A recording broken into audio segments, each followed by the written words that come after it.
Hello guys, I am Ricky and your most welcome to our YouTube channel Nirmala Nirvana classes. जैसा कि जानते हैं physics चल रहा है और फिजिक्स में जो आज टॉपिक देखेंगे हम लोग वो है वाटहीन धारा या वाटलेस करंट। तो वाटलेस करंट क्या होता है या वाटहीन धारा किसे बोलते हैं, आज हम लोग इसको समझेंगे। तो देखिए, जैसा कि इसके नाम से जाहिर होता है, वाटहीन मतलब एक ऐसी धारा जो वाटहीन है। इसमें होता क्या है, मूल रूप से जब एसी करंट बिना ऊर्जा की प्रवाहित हो, है ना, जब प्रत्यावर्ती धारा किसी परिपथ में बिना एनर्जी के प्रवाहित हो जाए तो इस घटना को हम लोग क्या बोलते हैं, वाटहीन धारा कहते हैं, वाटलेस करंट कहते हैं।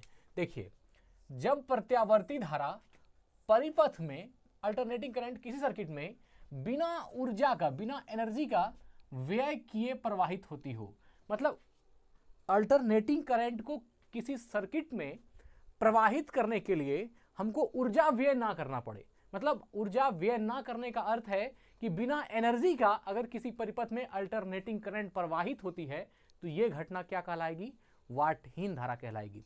ऐसे मुख्य रूप से ये जो एक डिफिनेशन इसका यह भी है कि ऐसी धारा जो चौक कुंडली में प्रवाहित होती है। अब चौक कुंडली में जो धारा प्रवाहित होती है उसको भी हम लोग वाटहीन धारा कहते हैं। अब चौक कुंडली क्या है, आप देखते होंगे कि जो पहले ट्यूबलाइट जो शीशे की आती थी तो उसके साथ में एक चौक कुंडली लगी होती थी। तो उस चौक कुंडली में जो धारा प्रवाहित होती है उसमें ऊर्जा बिना व्यय किए उसमें धारा प्रवाहित होती है। इसलिए कहीं कहीं पर वाटहीन धारा या वाटलेस करंट की जो डिफिनेशन होती है वह सीधा कहेगा कि चौक कॉइल में प्रवाहित धारा को हम लोग क्या बोलते हैं, तो वाटहीन धारा कहते हैं। चौक कुंडली में प्रवाहित धारा को वाटहीन धारा कहते हैं। तो लेकिन यहां से भी समझिए, जब प्रत्यावर्ती धारा परिपथ में बिना ऊर्जा व्यय किए प्रवाहित हो जाए, है ना, तो ऐसी धारा को वाटहीन धारा कहते हैं। सीधा डिफिनेशन है कि जब अल्टरनेटिंग करंट की सर्किट में इस तरह से प्रवाहित हो जाए कि उसमें हमको ऊर्जा व्यय करना नहीं पड़े तो यह घटना क्या कहलाएगी, वाटहीन धारा या वाटलेस करंट कहलाएगी। ऐसी धारा तभी प्रवाहित होगी, मतलब ऐसा करंट तभी प्रवाहित होगा जब परिपथ में ओमीय प्रतिरोध का मान, है ना, ओमीय रेसिस्टेंस का मान क्या हो, शून्य हो।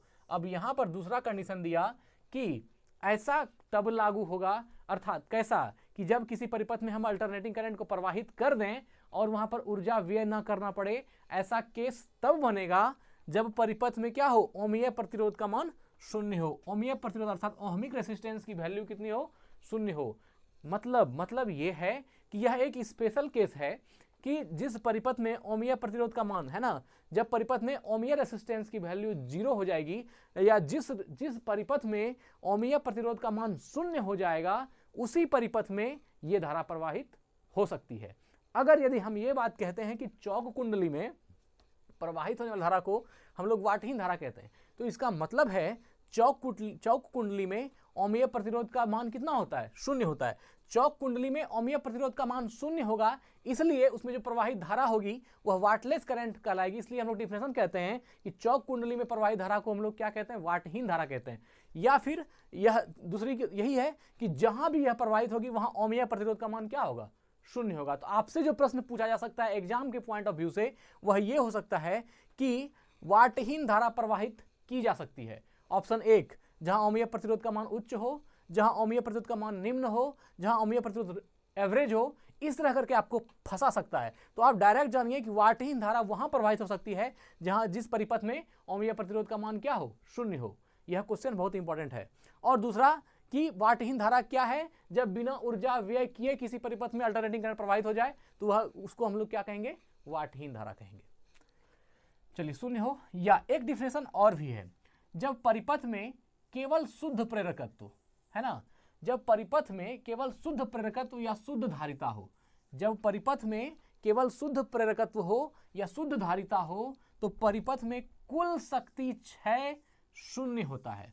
तब जो है परिपथ में कुल शक्ति से क्षय शून्य होता है। किस कंडीशन में, जब किसी परिपथ में या जब किसी सर्किट में शुद्ध प्रेरकत्व हो या शुद्ध धारिता हो। अब किसी परिपथ में अगर शुद्ध प्रेरकत्व है, शुद्ध धारिता है, तो परिपथ में कुल शक्ति क्षय क्या हो जाता है, शून्य होता है। तो उस समय परिपथ में प्रवाहित होने वाली धारा वाटहीन धारा कहलाती है। अब देखिए, कुल मिलाकर के बात एक ही है लेकिन कहा जा रहा है 3-4 तरीके से। एक तरीका तो यह साफ सुथरा है कि वाटहीन धारा वह धारा है जिसमें कि हम अल्टरनेटिंग करंट को किसी परिपथ में बिना ऊर्जा व्यय किए अगर प्रवाहित करते हैं तो वह वाटहीन धारा है। दूसरा है चौक कुंडली में प्रवाहित होने धारा को हम लोग वाटहीन धारा कहते हैं। तीसरा जो कंडीशन है कि जिस परिपथ में ओमीय प्रतिरोध का मान शून्य हो जाए उसको हम लोग वाटहीन धारा कहते हैं। और चौथा कंडीशन है कि जब परिपथ में केवल शुद्ध प्रेरकत्व या शुद्ध धारिता हो, है ना, जब परिपथ में केवल शुद्ध प्रेरकत्व हो या शुद्ध धारिता हो तो परिपथ में कुल शक्ति क्षय शून्य होता है। परिपथ में कुल शक्ति क्षय शून्य होता है परिपथ में। तो ये 4 डिफिनेशन है। कुल शक्ति क्षय शून्य हो तो उस समय परिपथ में प्रवाहित होने वाली धारा को वाटहीन धारा कहते हैं। तो कुल मिलाकर के सब बात एक ही है, चाहे ओमिया प्रतिरोध का मान शून्य कर दीजिए या और भी जो कीजिए, तो ये टोटल डिफिनेशन किसका है, वाटहीन धारा की होती है। अब देखिए औसत शक्ति क्षय जो होता है ना, औसत शक्ति क्षय पी एवरेज का मान होता है VRMS गुने RMS इंटू कॉस फाई। ये एक फॉर्मूला है औसत शक्ति क्षय का। औसत शक्ति क्षय मतलब ये हुआ कि जब अल्टरनेटिंग करंट किसी परिपथ में जाती है तो जो उसमें ऊर्जा की क्षय होती है उसको निकालने का ये एक फॉर्मूला है कि औसत शक्ति क्षय अर्थात पी एवरेज बराबर VRMS गुना IRMS इंटू कॉस फाई। ये एक फॉर्मूला है।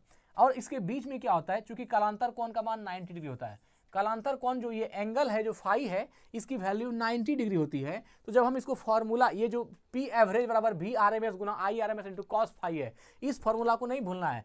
पी एवरेज बराबर VRMS गुना IRMS, है ना, RMS root mean square value आप जानते ही हैं। तो पी एवरेज बराबर VRMS गुना IRMS गुना कॉस फाई। यहाँ कालांतर कोण का मान 90 डिग्री लेते हैं, इसलिए पी एवरेज बराबर 90 डिग्री होता है, इसलिए पी एवरेज बराबर VRMS गुना IRMS इंटू कॉस फाई के जगह पे क्या रख दिया, कॉस 90 रख दिया।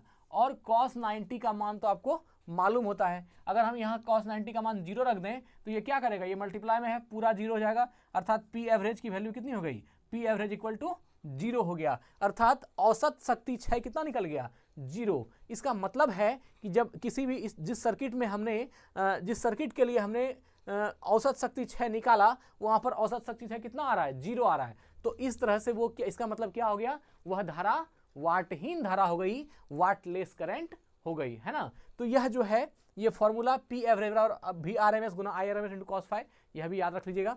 और अब हमको लगता है कि आपको बात समझ में आ गई होगी कि वाटहीन धारा या वाटलेस करंट क्या है। तो ठीक है, आज वीडियो को यहीं एंड करते हैं। स्वस्थ रहें, अपना ख्याल रखें। जय हिंद, जय भारत। मिलते हैं अगली वीडियो में।